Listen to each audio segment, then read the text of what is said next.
आपको करना क्या है, दीपक प्लस नाम, दिन शुभ बनता है, सुबह आपको ये करना है। दूसरा, काम को पूजा समझे, घर का काम, नौकरी, सेवा सब करते समय सोचे ये भी प्रभु की ही सेवा है और यही कर्म योग है।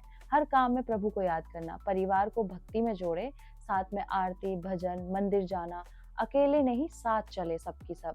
चौथा, आपको क्या करना है, समय को बांटे, दिन में 24 घंटे होते हैं, 30 मिनट प्रभु को दे, बाकी आपके कर्तव्य को दो, इतना ही काफी है। पांचवा, घर में प्रेम बनाए रखे, जहाँ झगड़ा है वहां भक्ति नहीं टिकती।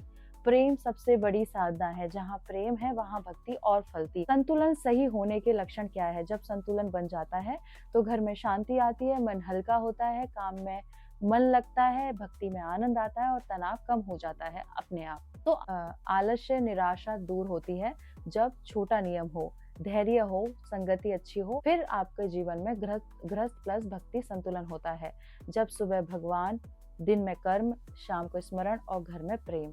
कितना खुशहाल, यही स्वर्ग है और कुछ नहीं।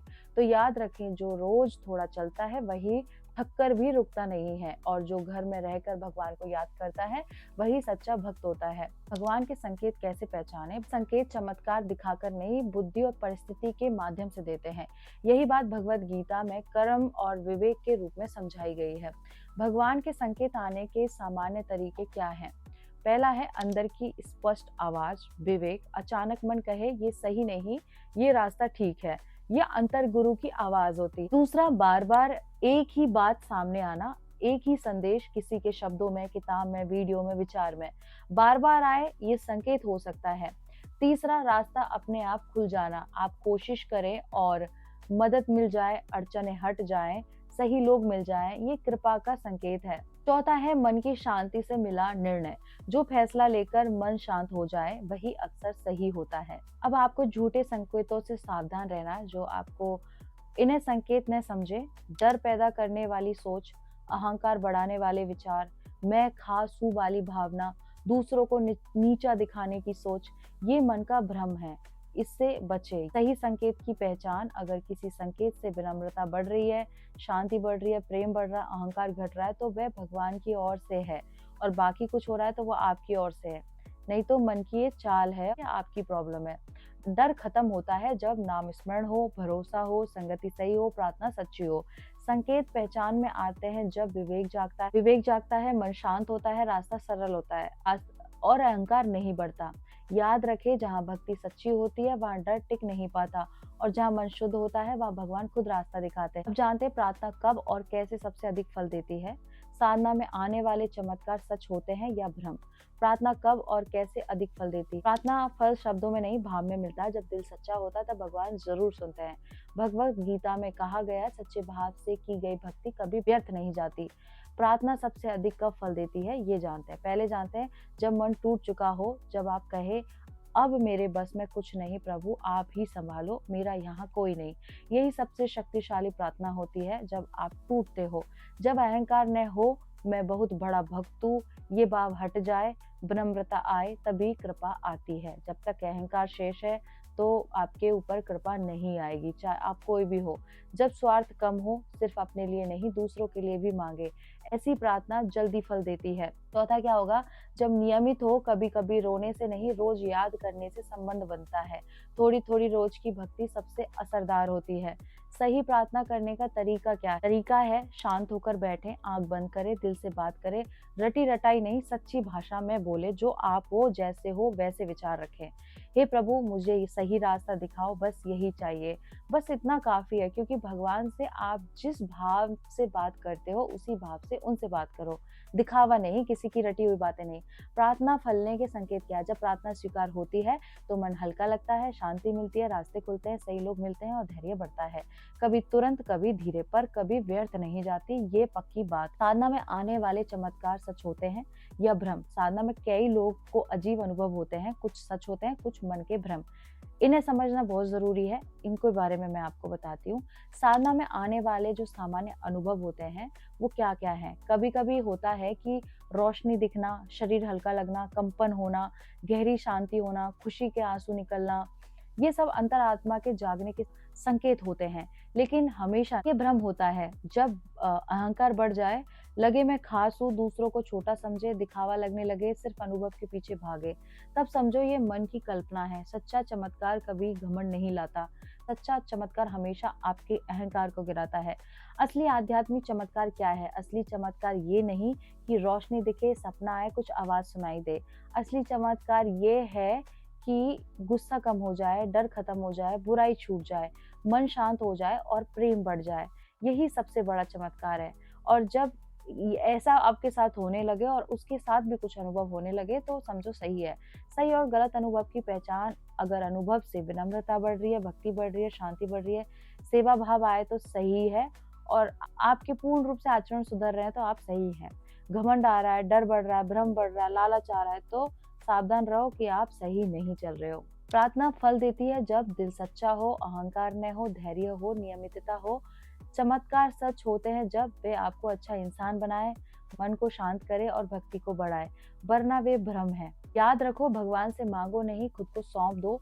यही सबसे बड़ी प्रार्थना है और यही सबसे बड़ा चमत्कार। भक्ति में जल्दी फल क्यों नहीं मिलता? अक्सर लोग कहते हैं मैं पूजा करता हूँ फिर भी फल जल्दी क्यों नहीं मिलता। इसका कारण यह है कि भक्ति सौदा नहीं, संबंध है। भगवत गीता में भी बताया गया है कि ईश्वर भक्ति को भाव से देखते हैं, समय से नहीं। जल्दी फल न मिलने के कई कारण हो सकते हैं। पहला जानते हैं पुराने कर्मों का हिसाब। हमारे पिछले कर्म पहले फल देते हैं। भक्ति उन कर्मों को धीरे धीरे साफ करती है, जैसे गंदा पानी साफ होने में समय लेता है। दूसरा, भगवान हमें मजबूत बना रहे होते हैं। कभी देर इसलिए होती है ताकि धैर्य आए, अहंकार टूटे, विश्वास गहरा हो। देरी है सिर्फ आपकी तैयारी, क्योंकि तैयारी के बाद ही भगवान आपको देते हैं। तीसरा है हम सिर्फ मांगने लगे होते हैं। जब भक्ति सिर्फ मांग बन जाए, ये दो वो दो, तो वह सच्ची भक्ति नहीं रहती। पहले समर्पण चाहिए, फिर वरदान। पहले अपने आप को समर्पित कर दो, उसके बाद भगवान खुद ब खुद जो चाहिए वो दे देंगे। चौथा क्या होगा? समय हम देखते हैं, भगवान नहीं। हम सोचते हैं अब मिल जाना, लेकिन भगवान देखते हैं कि अभी सही समय नहीं है, क्योंकि शायद कुछ बाकी है आप में। उनका समय हमेशा सही होता है जब समय आता है। सही भक्ति की पहचान क्या है? अगर फल देर से भी मिले फिर भी आप कहे मैं फिर भी प्रभु को नहीं छोड़ूंगा, यही सच्ची भक्ति है। आपके जीवन में कुछ भी उथल पुथल मचती रहे फिर भी आप कहे कुछ भी हो भगवान, आपको तो मैं छोड़ने वाला नहीं। ईश्वर की इच्छा और हमारी इच्छा फर्क कैसे समझे? हमारी जिंदगी दो तरह की इच्छाएं होती है। हमारी इच्छा मतलब मन की, ईश्वर की इच्छा मतलब आत्मा की। इन्हें पहचाना बहुत जरूरी है। हमारी इच्छा कैसी होती है वो जानते हैं। पहले है जल्दी चाहिए, सिर्फ अपने फायदे के लिए, डर और लालच से जुड़ी बेचैनी पैदा करे। इस तरह से जैसे बस यही चाहिए नहीं तो दुखी हो जाऊंगा। ये मन की इच्छा है, ये भगवान की इच्छा नहीं है और ना भक्त की इच्छा है। ये सिर्फ आपके बाहरी भौतिक शरीर की इच्छा है। ईश्वर की इच्छा कैसी होती है? उनकी इच्छा धीरे आती है, शांति देती है, भलाई से जुड़ी होती है और डर नहीं बढ़ाती।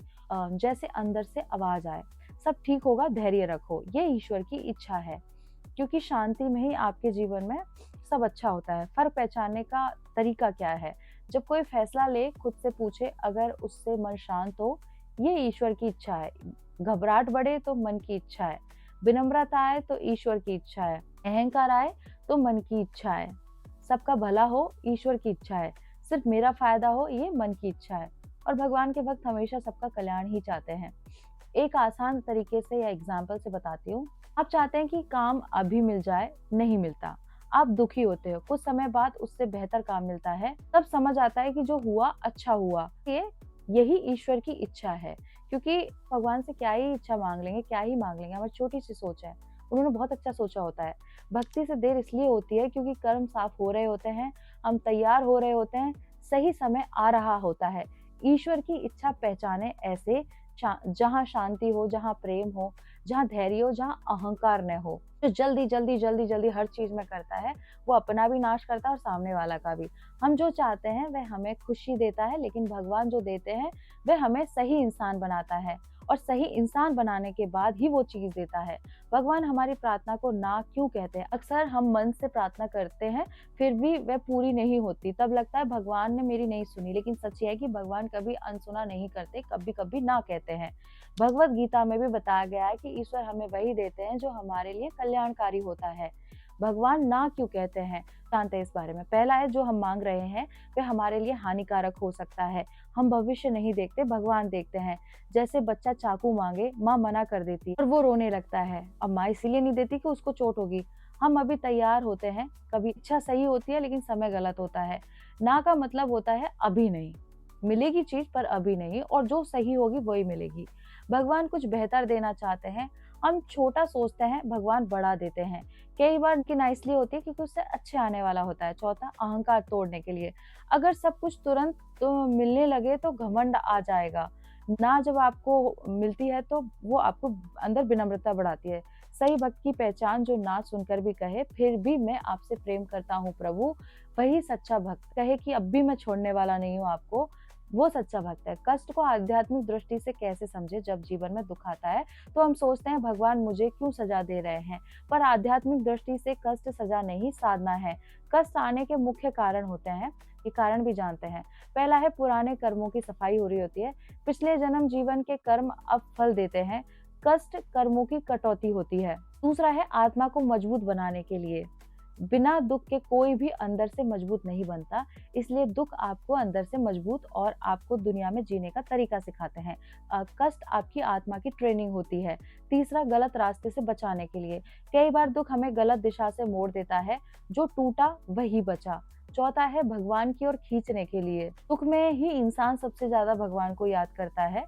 कष्ट प्रभु की पुकार होती है, क्योंकि जब इंसान के जीवन में सब अच्छा चल रहा होता है तो वो भगवान को याद नहीं कर रहा होता है। कष्ट को सही तरह से कैसे अपनाएं, ये जानते हैं। पहला है शिकायत कम करें, सीख ज्यादा लें, क्योंकि जो होता है वो अच्छे के लिए होता है, और जो हो रहा है वो भी अच्छे के लिए हो रहा है, और जो होगा वो भी आपके लिए अच्छा होगा। तो और इसके आगे की बात मैं नेक्स्ट वीडियो में करूंगी। इस वीडियो को शेयर कर दीजिए, सब्सक्राइब कर लीजिए और बने रहिए मेरे साथ, और बोलिए ओम नमः पार्वती पते, हर हर महादेव, शिव शंभो, राधे कृष्णा।